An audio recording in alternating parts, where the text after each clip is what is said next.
Et voilà, réveil matin avec la vue qu'on a depuis l'hôtel 309. On a la vue sur la mer avec une magnifique murue.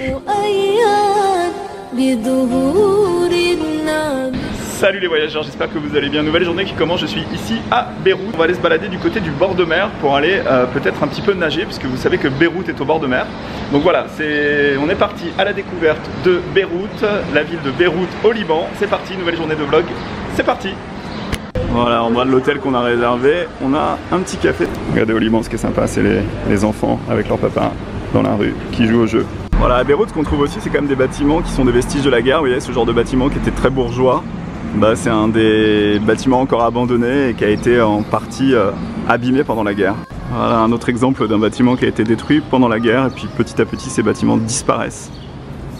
Voilà, on vient d'arriver au restaurant La Plage, ici. Voilà, restaurant La Plage, ici les tables pour manger et ici pour se baigner. Voilà, pour vous donner un ordre d'idée des prix, ici au Liban, là on a du houmous et du taboulé et ça coûte les deux 12 € et ça s'accompagne de ce type de pain.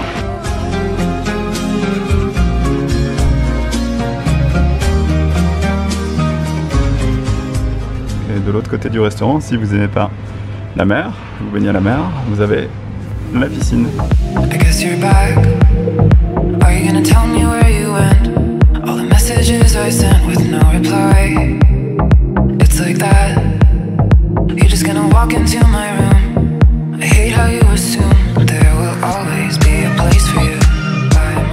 Là sur cette vidéo ça illustre bien en fait le contraste entre Beyrouth d'avant et Beyrouth de maintenant. Ça c'est un hôtel qui a été partiellement détruit par la guerre et derrière vous voyez le nouveau bâtiment qui a été construit, qui est le bâtiment qu'on a visité avec Zalfa qui est immense. Là on est dans le centre-ville de Beyrouth et en fait ce que vous voyez au loin c'est l'hôtel Holiday Inn qui est un emblème de la guerre puisque c'était le bastion et là où les snipers chrétiens s'installaient pour lutter contre les snipers musulmans. Complètement détruit, qui a été le siège de la guerre au Liban.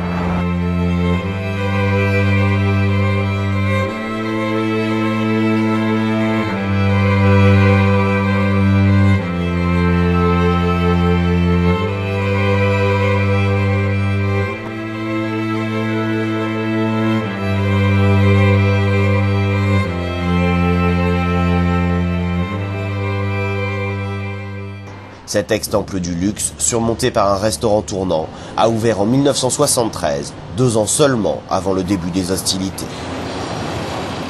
Assaad Chaftari n'avait pas mis les pieds ici depuis près de 40 ans. La dernière fois, il portait les armes.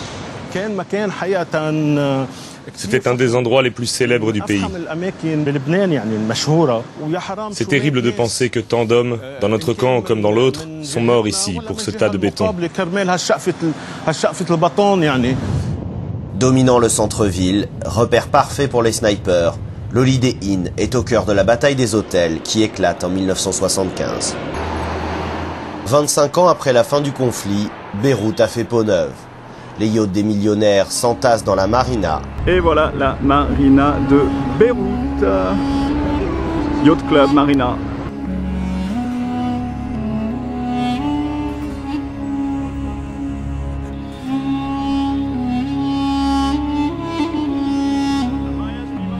Voilà, le soleil se couche ici au Liban à Beyrouth et on est parti pour trouver un restaurant et pour aller voir The Raouch Rocks. Voilà, on arrive avec Charles ici qui cavale, là, regardez, il cavale sur le point de vue pour voir le Raouch Rocks.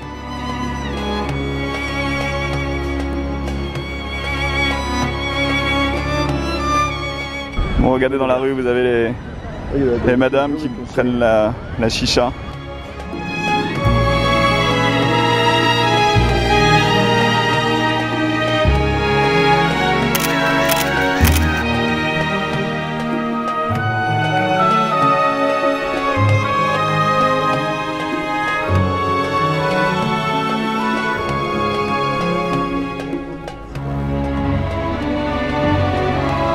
Allez, on dit au revoir au Uber ici et on est parti pour aller manger à un restaurant qui s'appelle Enab.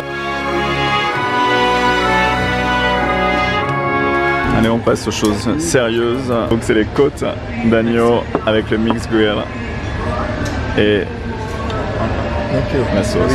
Bon voilà, le bilan du restaurant, c'est pas donné quand même, c'est 88 500 monnaies libanaises, donc c'est 50 € pour deux, 25 € par personne. C'est beaucoup plus cher que le budget de voyage, mais une fois de temps en temps, ça fait du bien de bien manger. Donc si vous venez ici, je vous mets le lien vers le restaurant et je vous le conseille parce qu'on y mange très bien, mais c'est pas donné.